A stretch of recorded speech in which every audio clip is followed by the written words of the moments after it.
guys, my name is Nicole if you're new around here, and today we're going to be making Spanikopita. Now, I cannot say Spanikopita without hearing Mana Yaya from My Big Fat Greek Wedding 2 going, Spanikopita! And so that's what I went around saying the whole day that I was making this, and maybe the next. It just happens that way. So I have Greek heritage in my bloodlines way back, starting with my great-grandfather. He came to the U.S. through Ellis Island from Greece. Like many Americans at his time, he changed his name when he came into the U.S. because he wanted to sound more American. Spanikopita is Greek, and something that I have wanted to try for quite a while, but I've never had the opportunity until now. They suggested that you make your own phyllo pastry from scratch, which is a little involved, and not knowing if I would like the Spanikopita or not, I didn't want to start there. So I will be using store-bought phyllo, but that's okay. So what's going on here? I'm so glad you asked. We start with 11 ounces of fresh baby spinach. We're going to divide them by 2 extra large bowls.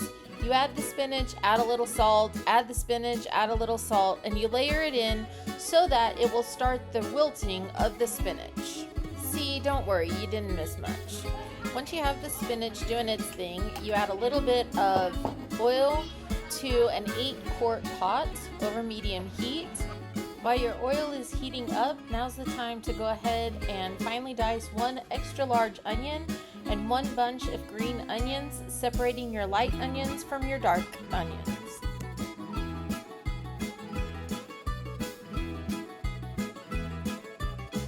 Once the oil is heated, we're going to go ahead and add our onion and our light green onion slices and season with salt and pepper. Then we'll saute that for 5 to 6 minutes. Spanikopita! So you really only want to soften the onions, not caramelize them or brown them. Then, once the onions are softened, go ahead and add your spinach to start wilting. It doesn't take long for spinach, especially fresh spinach, to wilt. You'll want to cover the pot and reduce the heat to medium-low to let the spinach steam for 2 to 3 minutes. Then you're going to remove the lid and begin tossing and rotating the spinach from the bottom to the top while increasing the heat to medium. You're going to keep tossing until the spinach is fully wilted. It happens fast, so be prepared, and then you're going to remove everything from the heat. Next, you want to strain off the liquid from the spinach and basically get it as dry as you can. They say to use a double-lined layer of cheesecloth, but I didn't have any cheesecloth. Rachel Ray always uses a kitchen towel, a clean kitchen towel, when she's using frozen spinach, so that's what I decided to do. I did make sure that it was 100% cotton because the internet told me that's what I could use in place of cheesecloth.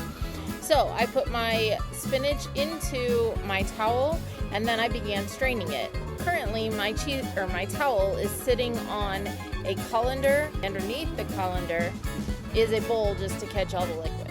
Now it says you want to get a large bowl. I could have done just fine with a medium bowl, and I kind of did this in the wrong order.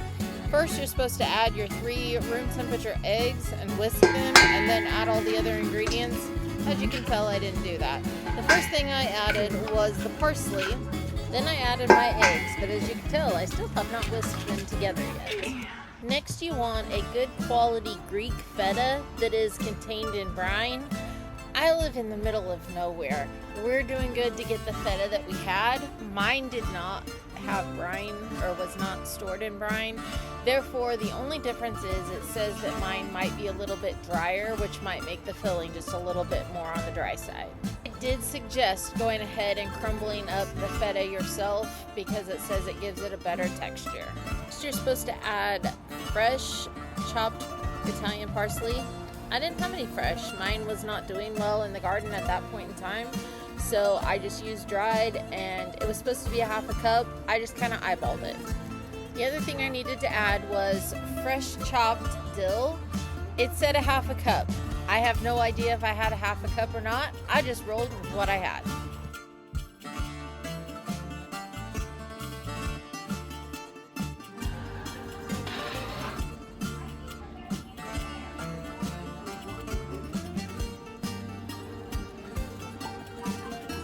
While I was mixing all of these ingredients up, I was giving my spinach mixture a chance to cool down, because if I would have added that extremely hot mixture to this, I would have had scrambled eggs. Make sure to give that spinach one extra squeeze just to get as much liquid out as you can, because you don't want any added extra moisture in that pastry or it won't be nice and crispy.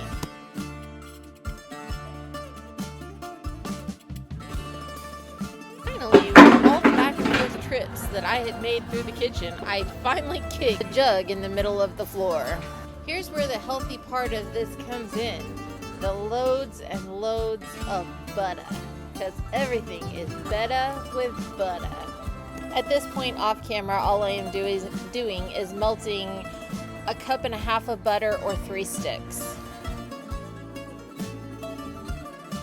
Enter the store-bought phyllo dough. Phyllo dough dries out fairly quickly, so you want to work with it in batches, and when you're not using it, you want to keep it underneath a semi-damp kitchen towel.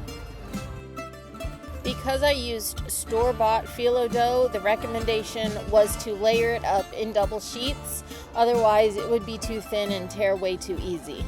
Now, just like baklava or baklava, depending on how you pronounce it, you need to put a layer of butter on the phyllo dough. This adds moisture to your dough. This helps stick it together, plus it helps it brown and crisp up in the oven. You're going to add 1/4 cup of the mixture to your phyllo. You do not want to overfill it. Add it to the top corner.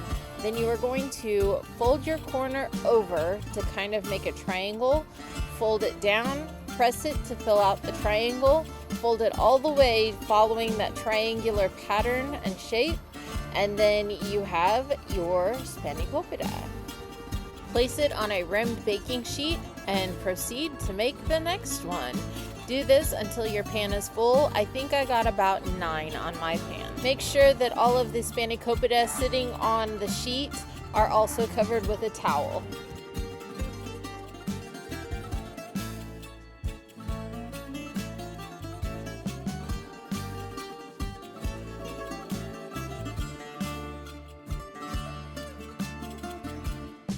Finally, the last thing you want to do before placing the Spanikopita tray into a 375-degree preheated oven is to brush the tops with butter. Then you are going to place them in the oven for 25 minutes. While those are baking, you're going to have enough filling and enough sheets of phyllo left over to make another pan. So you might as well go ahead and prep that pan while the first pan is baking. I wish I would have gotten a video of the taste test so that you could have heard just how crispy these were, but they were so amazing I didn't even take the time to film it, apparently, because I cannot find footage anywhere. Next time I'm going to try making my own phyllo dough, so wish me luck, and hopefully I will remember to video that. If you like this video, please give it a thumbs up, subscribe on the link down below, and we'll see you next time. Bye!